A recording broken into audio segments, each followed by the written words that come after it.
Hi everyone and welcome to Homerino Collectibles, where today we're going to be taking a look at the DC Collectibles New 52 Huntress and Power Girl 2-pack. Now it says on the box here, World's Finest Huntress, and then you got Power Girl right there. You got them both clearly displayed in the nice box, and you have a nice image right there on the side of them both. On the back right here we have a couple of other 2-packs that you can go ahead and pick up, and on the other side we have pictures of the figures themselves and then who sculpted them. So let's go ahead and get this thing open and take a look at both. And here we have both Huntress and Power Girl out of the packaging, and these figures both look really great.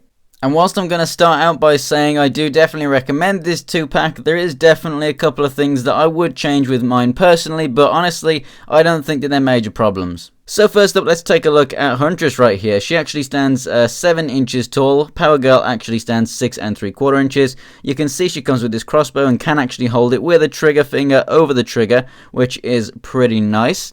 And it has a little bit of shading on there as well. It does look very nice and metallic. It's pretty cool. One of the problems I have with this figure is over here at the joint. You can see that the arm can kind of like droop down right there. It's just like kind of popped onto that joint right there, and you can just see the peg, so it just can look a bit ugly sometimes. I don't know if it's because of how it was packaged and it was like pushed to one side or whatever, but obviously that's just going to be on mine. It's not going to be like that on everyone's. Looking at the head sculpt right here, it's painted really well. I mean, this eye, it's looking up slightly, but the other one is looking perfectly forwards. She doesn't really look all that derpy or anything though. It looks fine to me, really. It just could have done with the pupil just being a tad bit lower, and then it would have been perfect. The lip, you can see there's a little bit of just going over on the one side right there. Kind of actually looks like she's bleeding from her mouth though, so that looks fine, to be honest with you. Everything else is all good. The hair is actually made of the same soft material that the cape and these little belt pouches are made of down here, but because it's clumped up as much as it is, when you're turning it around, it's still quite thick and doesn't really enable really great turning of the head right there, as you can see. So there's not a massive range of articulation, but it's enough to get you by. And I really love how metallic this suit is as well. It's not just a plain black and purple. It has like a silver sparkle to it, which is really nice, and it makes it stand out very much. You can clearly see all the sparkling on the cape right there on the back. Looks really good with the white trim. Really do like the way that both of these figures look and how they're painted.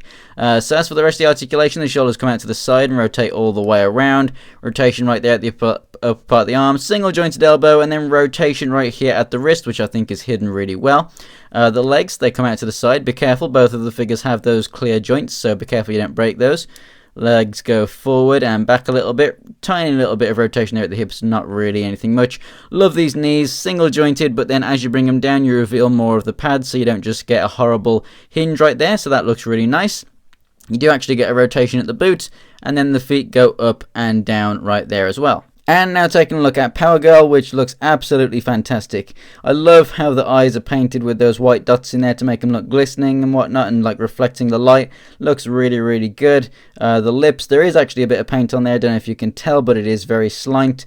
And I feel like there's a good amount of shading on the skin tone there as well. Just like on Huntress. Huntress had a bit of sort of red on the face, like kind of rosy cheeks. This has like a kind of darker, sort of more like a tan kind of a shading on there. We do get a bit of a red there, I guess, from the cape or something. That's not all that great, but I can probably take that off. We do actually get some shading in the hair right here, which we didn't on Huntress, but this is a harder plastic. There's no really need to have it softer because it doesn't hinder articulation at all. So in the head there, you can get it moving down much better, and left and right, it doesn't have to like go on the side to move around, so that's very good. Cape nice and flexible. Looks a bit ugly on the back here from where the cape has, I guess, rubbed it in the box. There's kind of red on the back right there, but I can go ahead and clean that up as well. Love how the cape has these ripples and how it's shaped and everything. Pretty nice indeed. We do get a very metallic blue for these gloves, and then there's a kind of matte for the fingers, but it doesn't have a kind of silver effect to it like Huntress. It's just a standard kind of metallic shiny gloss blue. Nice musculature there on the legs, and then coming down we have that blue again. Really nice and shiny, but not anything kind of like silver speckles or anything like that. So for the articulation for this figure, we have the arms that come out to the side and rotate all the way around. Rotation right there, single joint right there. But the problem with this figure that I have is that they're very tight at the wrists here. They kind of, as you can see, want to move back a little bit wherever I move them to. So I guess the peg inside is actually a softer plastic than the hands themselves, which is not a problem, but it just makes moving it around a bit annoying because they do kind of want to go back to their original position. This one is actually tight and doesn't really want to move all that much for me right now, but it will loosen up a little bit, and eventually I will be able to actually get it to move just fine. The hips, they move forward and back and out to the side. Little bit of rotation there. Single jointed knee, but we don't get any kind of rotation down here at the boot. We do actually get the up and down at the foot still though.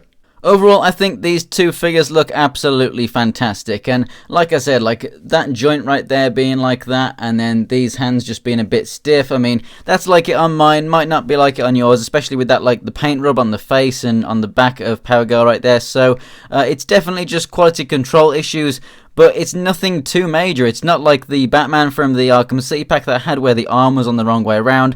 Although at this time during DC Collectibles history a couple of years ago, that kind of thing was happening to a lot of figures. So quality control around this kind of era wasn't all that great. So definitely go ahead and pick this up in a store when you can see it. But other than that, you should be pretty good. The articulation on these figures are pretty nice for what they are, and they look fantastic as shelf pieces. I think it's a pretty good selection of characters for the 2-pack, and I definitely recommend it, especially as I think that this is a better look for Power Girl than the newer costume as well.